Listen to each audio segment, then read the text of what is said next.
How much of your paycheck actually stays with you at the end of the month? 5%? 10%? Or does it vanish before the next cycle even begins? Here is a statistic that should make you put your phone down. In the United States, the personal savings rate hovers around a meager 3.9%.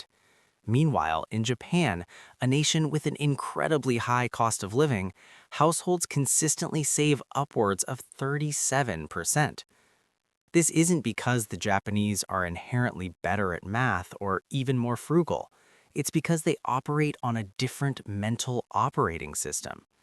It starts with a 120-year-old notebook. No algorithms, no push notifications, no AI.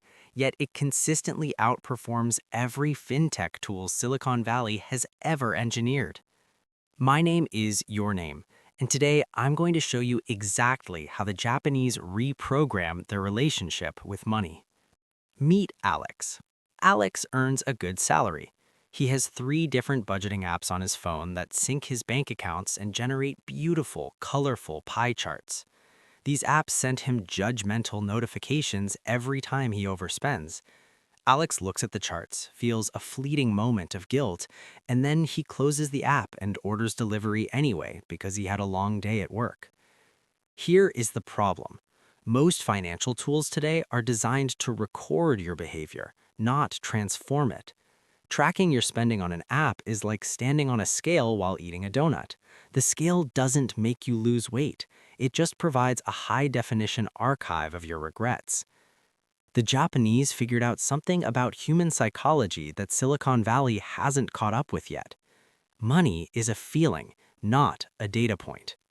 Before you learn to save, you must learn to respect. In Japan, there is a concept called Mottainai. It's over 800 years old, and it goes far beyond the word waste.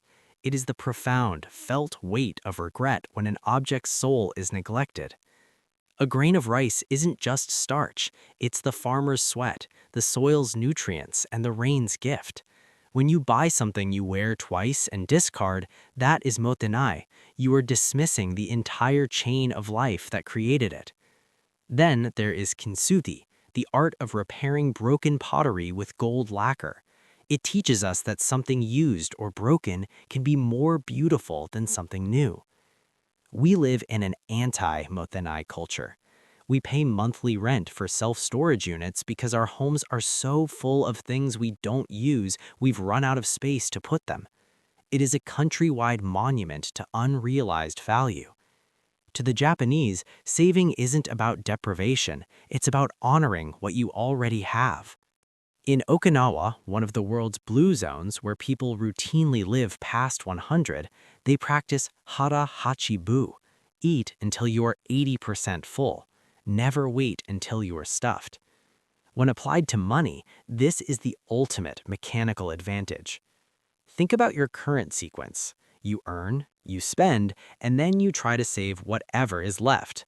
Usually, that's zero. The Japanese sequence is the exact reverse. You earn, you save 20% immediately, and then you build your entire life on the 80% that remains. The neuroscience of adaptation shows that our lifestyle is elastic. If you consistently live on 80%, your brain recalibrates. That 80% starts to feel like 100. The discomfort is just a temporary software update for your mind. The resulting wealth is permanent. You aren't losing 20% of your life, you are gaining a fortress of stability. In 1904, Hani Motoko introduced Kakeibo, the household account book. Why must we use a physical notebook in an age of digital convenience? Because science has finally caught up with tradition. A 2024 study using high-density brain scanners proved that handwriting activates far more complex neural connectivity than typing.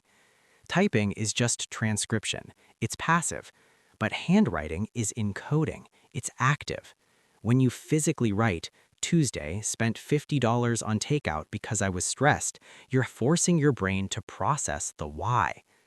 Kakeibo filters every purchase into 4 pillars: survival, optional, culture, and extra. At the end of the month, you don't just look at numbers. You ask, did this purchase bring me genuine satisfaction? If you spent $200 on wants but still feel empty, that's your data-driven signal to change. Writing it down makes you feel what you did, and feelings, not data, are what change human behavior. The Japanese don't save because they have more willpower than you. They save because they have better cultural defaults. Mottainai creates friction against waste. Hara Hachi Bu creates a default stopping point. Kakeibo creates a moment of deliberate mindfulness. You don't need to move to Tokyo to change your life.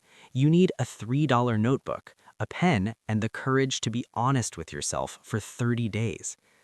Don't let an algorithm decide what you should own. Let your own hand write the story of your financial freedom. The apps will keep sending notifications, the charts will keep populating, but the notebook is waiting, and that is where the real transformation lives. What will your first entry be?